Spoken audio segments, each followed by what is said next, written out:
Welcome to the Untold Truth by Joshua Brinkley, a journey through life, resilience, and the power of the mind. My name is Joshua Brinkley, and for the first time, I'm pulling back the curtain on the experiences that have shaped me.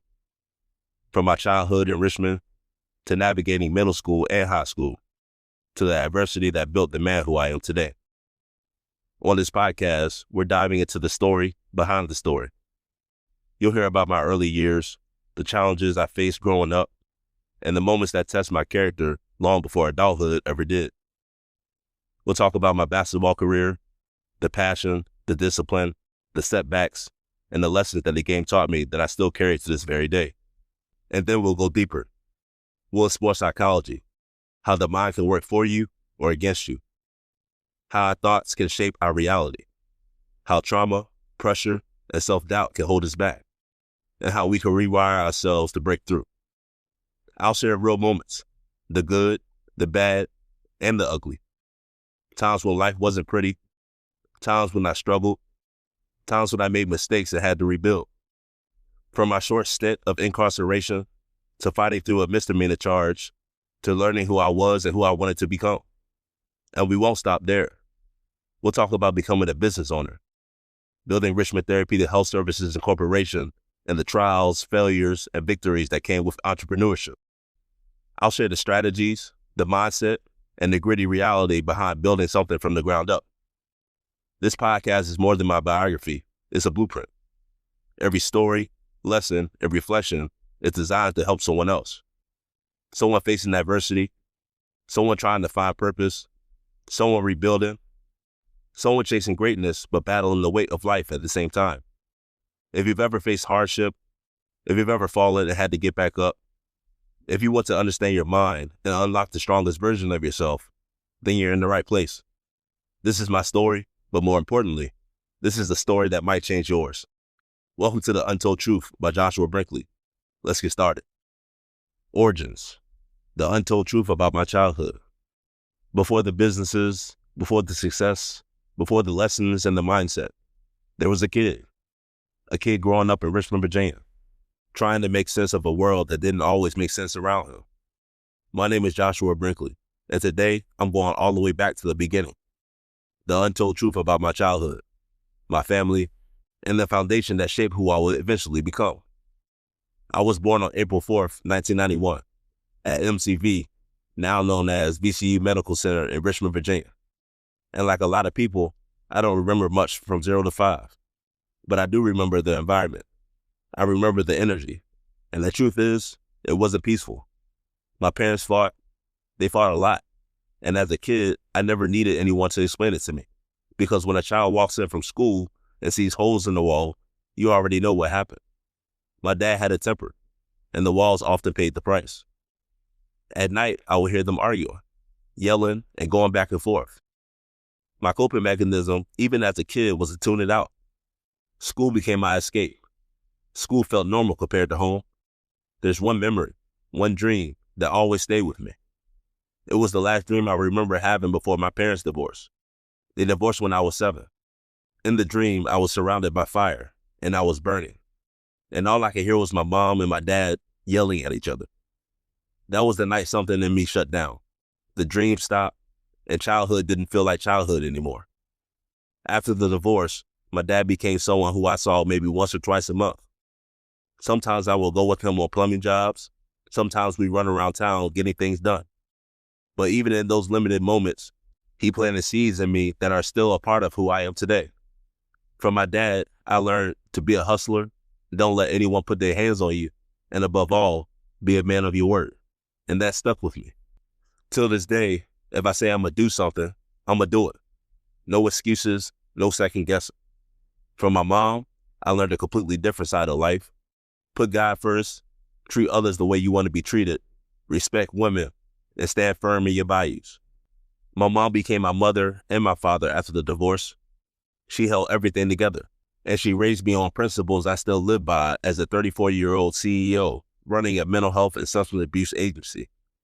I would describe my family dynamics as broken, but real. A lot of dysfunction, a lot of tension, and a lot of things that kids should never have to witness or carry. So after the divorce, It was just me, my mom, and my sister. Eventually, even my sister moved out because she had her own personal battles, and it was just me and my mom doing life together. Growing up, I had a lot of anger built up inside of me, but I was also very quiet, reserved, and I stayed to myself. And when those two traits mix, silence and anger, it becomes unpredictable. I struggled in school, not because I didn't care, but because learning didn't come easy to me. And when I got frustrated, I reacted in a negative way. Teachers didn't always understand that. I remember one teacher in particular who kept pushing me, picking at me, and saying things that finally made me snap. One day during open gym, she said the wrong thing at the wrong time, and I threw a chair at her, and I was suspended immediately. But looking back, that moment didn't come from the classroom. It came from the chaos I was living in at home. I had no outlet, no guidance, no coping mechanisms, no emotional regulation, just anger and silence. That pattern continued into middle school. The first part of middle school was just more of the same. The tension became normal, and I was always in trouble, always reacting.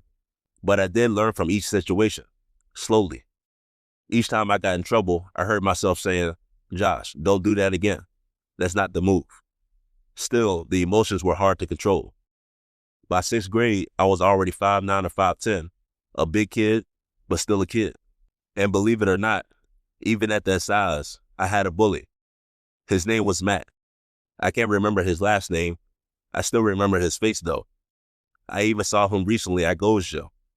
And even as a grown man, successful, running a business, something in me didn't trust myself enough to speak to him because I don't know what would have come out or how my emotions would react. Back in middle school, it was one day in the weight room. Out of nowhere, he punched me in my face. I didn't retaliate. I cried. I balled my fist up the same way I always did when I was angry. Later on that day in the locker room, I walked up to him and I punched the locker right next to his head and broke my pinky. Another lesson, another moment of mismanaged emotions, another situation where I realized I had to grow. My foundation was created with all these moments: the fighting, the instability, the fear, the silence, the anger, and the confusion. They became the foundation of who I will one day become. Not because they were good moments, but because I survived them. And the untold truth is, some kids grow up in homes that feel like battlefields. Some kids don't get to be kids. Some kids learn survival before they learn childhood. I was one of those kids. But every storm, every scar, every bad decision will eventually shape the man who I became later, and the man who I continue to grow into. The last story that I will share is one that really impacted me. It shifted my childhood and my outlook on life. I was still pretty young enough to know that the world still felt big, confusing, and unpredictable. I grew up as a Seventh-day Adventist Christian, and I honored the seventh day of the week, which is Saturday, as the holy day, not Sunday. There was one day my dad was doing work at the church we attended called Ephesus. He did a lot of random jobs there because he was pretty cool with Pastor Donaldson. And whenever he went, I usually came along. Like always, there wasn't much supervision under my dad's care.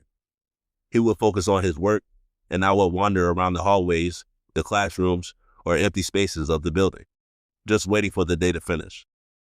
The church was supposed to be a place of safety, a place where adults were trustworthy, where you didn't have to worry about anything happening to you. But that day changed all of that for me. There was a man there, someone who worked with the church, someone who was around often enough that he felt familiar. I didn't look at him as a threat. I didn't look at any adult back then as a threat. Adults were adults, and kids were supposed to listen to him. He approached me and said he wanted to play a game. "Let's play hide and seek," he said. I was a kid. Hide and seek sounded harmless, so I agreed. We played, I found him. Nothing seemed wrong yet. But then he changed the tone. He said he wanted to play again, but differently this time. And before he walked off to hide, he turned to me and asked, "Do you want to know what a girl feels like?" I didn't understand the question. I didn't understand the danger in it. I didn't understand the intentions behind it. I was just a little boy being asked something by an adult that should have known better, an adult that should have protected me instead of preying on me. I said yes, not realizing what I was saying yes to. He went into a dark room and told me to come find him. When I did, the game became something else, something I didn't have the language for at that time, something that made me feel confused, ashamed, and uncomfortable immediately. Instead of touching a girl, like he implied, I touched him. And in that moment, I was molested. I didn't have the words for it back then. I didn't have the understanding. All I had was a feeling, a heavy, sinking feeling that was wrong.